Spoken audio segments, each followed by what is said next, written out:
ওই জন্য ডক্টর বলছে আবার একটা অপারেশন হতে পারে, জানি না ভগবান কি চায়। আমি এবারে আপনার কি আবার টিউমার হয়েছে একটা? হ্যাঁ বলছে ডক্টর পেটটা মানে ক্যান্সার হয়েছে আবার টিউমার হয়েছে পেটে?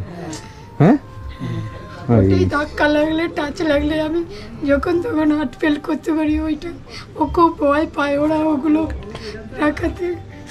ঠিক আছে দিদি কাঁদবেন না। হ্যাঁ টেনশন করতে বারণ করেছে, টেনশন করলে হয়তো আমার ক্ষতিটা বেশি। না না কোনো টেনশন করবে না। হ্যাঁ সুমন ভালো আছো? আসো। মা কোথায়? মাকে ডাকো।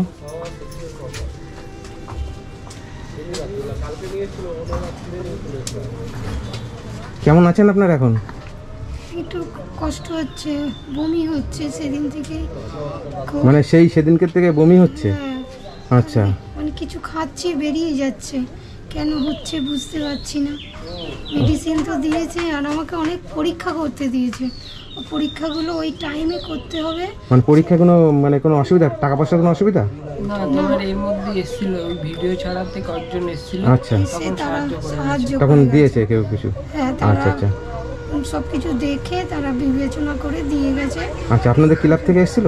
হ্যাঁ ক্লাব থেকে এসেছিল। ক্লাব থেকে এসেছিল, আমি খবর পেয়েছি ক্লাব থেকে এসেছিল। দিয়ে গেছেন। আচ্ছা আপনাদের এই যে ব্যাপারটা, এই যে পারিবারিক যে ব্যাপারটা, এটা কি আপনাদের ক্লাবে জানিয়েছেন?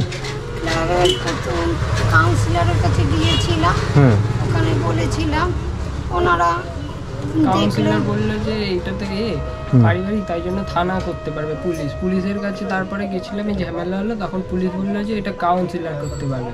তারপরে এলো বললো যে ঠিক আছে 20 তারিখ না গেলে কোনো কিছু করবে, মানে ভোটের পরে তারপরে এটা করবে। যে এই যে বমি হচ্ছে, এই ডাক্তার দেখিয়েছে? এর মধ্যে যাওয়া হয়নি, তখন বলেছিল রিপোর্ট করে দেখাতে কেমন কি আবার অসুবিধা হচ্ছে তো, তাই জন্য তারপরে দেখি এই সপ্তাহে একবার দেখাতে যাবো। পেটটা ফুলে যাচ্ছে, ওনারা ভয় পাচ্ছে ডক্টর যে এই অপারেশন করার পর আবার পেটটা ফুললো, কেমো চলছে, পেশেন্ট এরকম সিচুয়েশন এসে যাচ্ছে কেন, সেই জন্য ওনারা ট্রিটমেন্ট সব পরীক্ষা করতে দিয়েছে। ওই পরীক্ষাগুলো ডেট সব সময় তো হয় না, একটা ডেট বাই ডেটে হয়, সেই ওই জন্য টাইম দিয়েছে। ডক্টর সইও দিয়ে দিয়েছে যে যদি কিছু হয় পেশেন্ট ডক্টর দায়ী, সেটা ওনারা বুঝে নেবে বলছে। আচ্ছা আচ্ছা আপনি ডাক্তার দেখান ঠিক মতন। হ্যাঁ মাকে ঠিক মতন ডাক্তার দেখাবা, ঠিক আছে?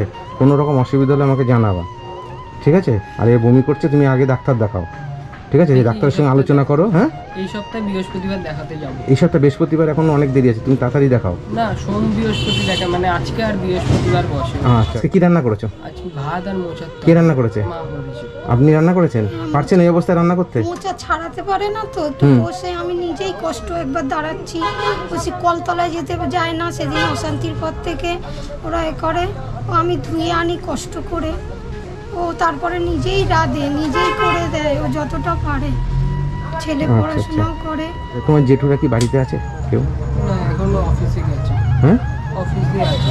ও কখন ফিরে? রাত্রিরে ফিরে। কেউ আছে কি? ছেলে আছে আর মেয়ে আছে। মানে ছেলে কিছু বলে? ছেলে কিছু বলে? তোমার দাদা হয়তো ঝামেলার দিন। হ্যাঁ কিছু বলে? সে মারতে যাচ্ছিল, গালাগালি দিচ্ছিল। মানে তোমার দাদা, মানে তোমার জ্যাঠার ছেলে, মানে গালাগালি দিচ্ছিল, মারতে যাচ্ছিল? কাকে? আমাকে মারতে যাচ্ছিল, তারপর গালাগালি দিচ্ছিল। মানে আগে রোববার, কালকে তার আগে। যে পরিস্থিতির মধ্যে ভুগছে, একে তো ক্যান্সার, তারপরে পায়খানা বাথরুমে ঠিক মতন যেতে দিচ্ছে না, ঠিক আছে? তারপরে ইলেকট্রিক লাইন কেটে দিয়েছিল, থানা পুলিশও এসেছিল, ঠিক আছে? আমরা এসেছিলাম তো পরশু, সব কথা ক্যান্সার রোগী, ক্যান্সার কিন্তু ছোঁয়াটের রোগ না। না না এটা তো অবশ্যই, ঠিক আছে? ক্যান্সার কিন্তু ওনাকে বলছে যে ক্যান্সার ছোঁয়াটের রোগ, সেই থেকে এই দুনিয়া এসে একটু বলে কেউ ক্যান্সার ছোঁয়াছে। হ্যাঁ কিন্তু ক্যান্সার কিন্তু ছোঁয়াটের রোগ না। এখন এই যে পরিস্থিতির মধ্যে এনাদের যে অবস্থা, যদি মনে করে যে এনাদের ভাগাভাগি করে দেবে, তাহলে এনাদের ভাগ করে দিয়ে দিই, ওনার মতন থাকলো, ওনারা ওনার মতন থাকলো। কেন এটা হচ্ছে এনার স্বামীর সম্পত্তি, ওর বাবার সম্পত্তি, তাই তো নাকি? হ্যাঁ মানে এরা অংশীদার। এই বাড়িতে শুনলাম আপনারা ক্লাব থেকে এসে আমরা ওনাদের হেল্প করেছি, ভালো মোটামুটি একটু যত সম্ভব পেরেছি, আমরা যতটা সম্ভব আমরা হেল্প করার চেষ্টা করছি। এখন এরা নিজেরা যদি না মেটাতে পারে, আমরা তো চেষ্টা করবোই অবশ্যই, কিন্তু ওনাদের তো মেটাতে হবে, ওনাদের অংশীদারদেরও মেটাতে হবে। এখানে নিজেদের মধ্যে যদি এটা আন্ডারস্ট্যান্ডিং না হয়, কোনোদিন সমস্যা মিটবে না। আমরা বলতে পারি, আমরা ওনাদের বোঝাতে পারি। একটা ক্যান্সার রোগী দেখেন দাঁড়াতেও পারছে না ঠিক করে, আপনি ওখানে বসুন না, অসুবিধা নেই, ওখানে বসুন। হ্যাঁ দাঁড়াতে পারছে না। মানে এই মানুষটা আপনারা জানান, ঠিক আছে, আপনারা মিটান এটাকে। হ্যাঁ, যদি ঘরের ভেতরে এখন আমরা যেটা গিয়ে ঢুকে দেখলাম টুল দিয়ে আটকে রেখে দিয়েছে, এদিক দিয়ে যেতে পারছে না, ওদিকে তোর থাকে, তার মধ্যে একটা বাথরুম তালা দিয়ে রেখেছে, তাই তো? একটা বাথরুম তালা দিয়ে রেখেছে। তারপরে হচ্ছে দিনের বেলায় বাথরুম কোনো রকম খুলছে, সন্ধ্যের পরে বন্ধ করে দিচ্ছে। বাথরুম পায়খানা বন্ধ করার রাইট কাউর নেই।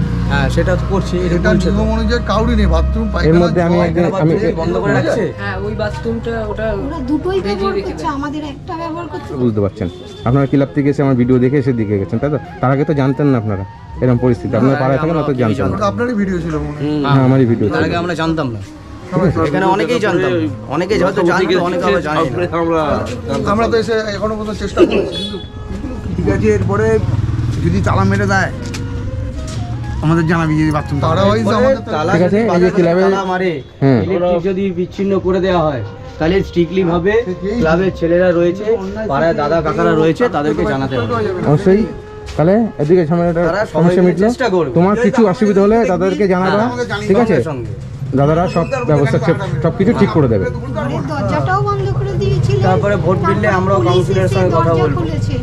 পুলিশ এসে দেখছে যে সত্যি তো দরজাটা বন্ধ করে দিয়েছে, পেশেন্ট মরে যাবে। ভোটটা মিটে গেলে আমরাও চেষ্টা পুলিশ করবো। এসে দরজা খুলে ওই মাছ যেখানটা আমাদের গেট বেরোবার ওই পুলিশ এসে খুলালো, বলছে তোরা তো মিথ্যে কিছু বলেনি, থানায় গিয়ে আমরা তো এসে দেখছি আপনাদের তবে যে আগে পরিস্থিতি। গেটের সামনে ওই চেয়ারটা রেখে রাখতো না, এখন এই ঝামেলাটা হয়েছে, তারপরে এখন এক সপ্তাহ ধরে ওইখানে রেখে মানে দিয়েছে। কোন ঝামেলাটা? এই যে আগের রোববার ঝামেলা হয়েছিল, ওই ঝামেলার পর থেকে ওরকম চেয়ার রেখে দিই। কতটা কষ্টের মধ্যে যে একটা ক্যান্সার মাকে নিয়ে যে কত কষ্টে নিজে রান্না বান্না করে খেতে হচ্ছে, ওইটুকুনি বাচ্চা রান্না করে, আর মা এই অবস্থার মধ্যে রান্না করে। হ্যাঁ, তারপরে খাওয়া দাওয়া যে কোথার থেকে আসবে, বাবা নেই যার, সে কোথার থেকে আসবে? শিখছে পরে তখন থেকে ওর মাকে খাওয়া দাওয়া লোকের থেকে চেয়ে চিনতে খায়। একটু চাল ফাল এইসব ব্যবস্থা করেছি, হুম, এমনি খাওয়া দাওয়ার ব্যবস্থা করেছি। কালকে ওনার বাড়িতে আসতো দিতে, কিন্তু ওনারা আগে নিয়ে চলে এসছে। আজকে এই জন্য থেকে আমরা আমরা রেগুলার আজকে করে দিয়ে দিয়েছি, regular ওনার বাড়িতে রাত্রিবেলা খাওয়া রুটি দাওয়া, মুটি সব রাত্রিবেলা আসবে, রুটি সবজি সব ব্যবস্থা দিয়ে করে যাবে। দেওয়া আছে। ঠিক আছে। চালেরও আমরা হ্যাঁ, ব্যবস্থা ও সমস্যাটা কিছুটা মানে মিটে গেছে। এখন একদম বলে সমস্যা দিচ্ছি, যাতে আপনার শান্তিভাবে যে কোনো বাঁচতে পারে সেই অসুবিধা জিনিসটা আপনারা করুন। যেটা অসুবিধা একবার জানাবেন, আমরা আমাদের যতটুকু বলা পারবো হয়েছে যে অবশ্যই ওনার করবেন। অসুবিধা ঠিক আছে? জানাতে হবে। না, আমি তো দূরে থাকি, আমি তো জানবো না, ঠিক আছে? এনারা জানাবে, তোমরা জানিয়ে দিও, ক্লাব বাবা চলে যাবে, হ্যাঁ, ঠিক আছে? সামনে ক্লাবে চলে যাবি, সন্ধ্যের পর আর ফোন নাম্বার রেখে দে, ফোন করবি। আর তুমি ভয় পাও, সন্ধ্যাবেলা ভয় পায়, প্রচন্ড ভয় পাচ্ছে, ঠিক আছে? যাতে ভয়টা যাতে না থাকে সেই জিনিসটা করো। ভয় ভয় পাওয়ার কিছু নেই, প্রচন্ড ভয় ঠিক পাচ্ছে। আছে? নার্ভাস হওয়ার কিছু নেই, সমস্যা হলে অন্যায় সমস্যা দেখাতে হবে, এটা হয়। বাবা চলে আচ্ছা, গেছে, এই দেখেন একটু ডেকে দেখুন, মানে চলে যা। যে আসে, যদি ওকে ডাকবো, অসুবিধা ডাকবো না? ওনার ওয়াইফকে বলেছি যে দাদা আসছেন ইউটিউবের রাস্তায় যে ভিডিওটা করবে তোমাদের তো শুনবে ওনাতে শুনবে, এবার তুমি যদি থাকো বলে ঠিক আছে আসুক আমি আসছি। তা এসে বলেছেন, জানিয়েছেন? হ্যাঁ আমি জানিছি, আপনি তা আসছে বলেছেন না? সঙ্গে সঙ্গে বলেছি। তা আপনি ডেকেছেন? আমি ডেকেছি। আসছে না? আপনি আরেকবার ডাকতে পারেন, দেখেন যদি আসে নাকি। একবার ডেকে হ্যাঁ, ঠিক আছে? আপনি আপনার সবাই রয়েছে, আমি রয়েছি, আপনি আরেকবার ডাকুন, দেখেন ওরা আসে নাকি, ওরা কি বলে সেটাও শুনি। হ্যাঁ, যে সব কিছু তো সমাধান তো আছে, কি দাদা, তাই তো নাকি? অবশ্যই দাদা, সমাধান সবকিছুর সমাধান আছে, কোনো জিনিস এটা নেই যে আলোচনার মাধ্যমে সমাধান সমাধান হয়, হ্যাঁ, হ্যাঁ। সবকিছু সমাধান দেবে। তো আলোচনা করে সমাধান করতে হবে। কিন্তু বুঝতে পারছি না কথাটা। এ শুধু চিৎকার করে এরকম করে। ঠিক আছে, ছেড়ে দেন, ওকে দিয়ে ইস্যু করেই তো আমরা ঠিক আছে, ছেড়ে দেন। আমি ডেকেছি, এবার না আসলাম দেখ, হ্যাঁ, না আসলে আপনার ডাকা হয়েছে, আপনারা দেখলেন, ডাকা হয়েছে, না আসলে কিছু করার নেই, ঠিক আছে? আচ্ছা, তোমাদের ভিডিও দেখে, ঠিক আছে, আমার কাছে কিছু মানুষ বিশ্বাস করে আমার কাছে কিছু পয়সা পাঠিয়েছে, ঠিক আছে? সেই পয়সাটা আমি তোমাদের হাতে তুলে দেবো। আর যে যেখান থেকে তোমাদের কাছে দিয়ে গেছে, ঠিক আছে, আর ক্লাব থেকে দাদারা দিয়ে গেছে, তোমরা সেইটা নিয়ে তোমরা ভালোভাবে বাঁচো, তোমার মাকে ভালোভাবে ডাক্তার দেখাও, ভালোভাবে খাওয়া দাওয়া করো। এখন তোমরা অসুস্থ, তোমার মা, যেটা যখন লাগে সেটা করো। আর কোনো অসুবিধা হলে দাদাদের জানাও। এই পয়সাটা আমি আপনাদের হাতে তুলে দিচ্ছি, ঠিক আছে? আপনারা তাদেরকে একটু আশীর্বাদ করবেন, যারা যাতে ভালো থাকে, সুস্থ থাকে, ঠিক আছে? কী বললাম? আচ্ছা, এখানে ধরো, এখানে আছে তোমার 10,000, এটাই 10,000, 20,000, আর এখানে আছে 4,000, 1 2 3 4 5 6 7 8, এখানে 4,000, 24,000 টাকা আছে এখানে। ভগবান তাদের ভালো করুক, মঙ্গল করুক, আমাদের পাশে এসে দাঁড়াক, আমাদের এই অশান্তি, এই অত্যাচারের হাত থেকে রক্ষা করুক। আমার ছেলেটা যাতে বাঁচে, আমি সুস্থ হয়ে বেঁচে আসতে পারি, এটাই। বন্ধুগণ ভালো থাকবেন, আমাদেরও ভালো রাখুন, আপনারা আমাদের পাশে থাকুন। আপনাদের পাশে সবাই আছে, আপনারা ভালো থাকবেন, ঠিক আছে? আর যারা পাঠিয়েছে বন্ধুদেরকে আমি অসংখ্য ধন্যবাদ দিই। বন্ধুদের আপনারা ভালো থাকেন, সুস্থ থাকুন, যাতে এইভাবে গরিব মানুষের পাশে থাকতে পারেন সেই কামনাই করি। আর ক্লাব থেকে আমাদেরও দিয়েছে কিছু অর্থ শুনে, কালকে কিছু অর্থ পাঠিয়েছে, ওনারা এসে আমাদের দেখেছে মা ছেলেকে, তারা এসে খুব কষ্ট করে চোখের জল ফেলেছে আমাদের জন্য। খুব খুব কষ্ট হচ্ছে, তখন আমি বমি করছি, ওনারা বলছে কাঁদবেন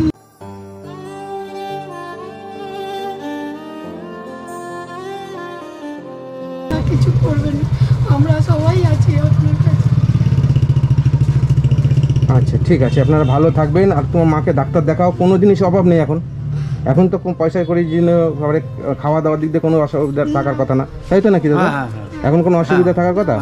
আচ্ছা, তাহলে আপনারা এইভাবে সুস্থভাবে এখন এগুলো ডাক্তার ফাক্তার সব দেখাও, ঠিক আছে? অসুবিধা হলে জানাবা, ঠিক আছে? আসি পাশে, আমরা আছি, দিদিরা আছে, দাদারা আছে, ঠিক আছে? কোনো অসুবিধা নেই। হ্যাঁ, আসি তাহলে আমি, ভালো থেকো। আপনারাও ভালো থাকুন, ভগবানকে বলি আপনারা আমাদের মতন মানুষদের পাশে এসে দাঁড়াতে পারছেন, এটাই, এর থেকে আর কিছু। আচ্ছা, তোমরা খুশি হয়েছে তো? এই যে বন্ধুরা তোমার যে হেল্পটা করেছে, তোমরা খুশি হয়েছে তো? আচ্ছা, আপনি খুশি হয়েছেন? ঠিক আছে, ভালো থাকবেন। হ্যাঁ, আপনার ভালোভাবে খাওয়া দাওয়া করুন, কোনো চিন্তা নেই। হ্যাঁ, কোনো টেনশন নেই। এখন কি ভয় করছে আর? ভয় যখন টোল টিটকারি করে, তারপরে যেতে গেলে মায়ের তখন পেটে লাগে, ওই তখন ওরকম তো ওই তো দাদা থেকে জানাবো, না তো বললো দাদাকে জানাবা, দেখি জানাবো। ঠিক আছে? আমাকে জানাবো, অসুবিধা নেই। হ্যাঁ, আসি। হ্যাঁ, ভালো থাকবেন। হ্যাঁ, ঠিক আছে। হ্যাঁ হ্যাঁ সন্ধ্যেবেলা একবার আমরা আসবো। হ্যাঁ, এসে দেখুন। হ্যাঁ, অসুবিধা নেই, আছি, আমি পাশে আছি, আপনারা আছেন, ওর চিন্তা নেই। হ্যাঁ, সে দেখবেন। হ্যাঁ।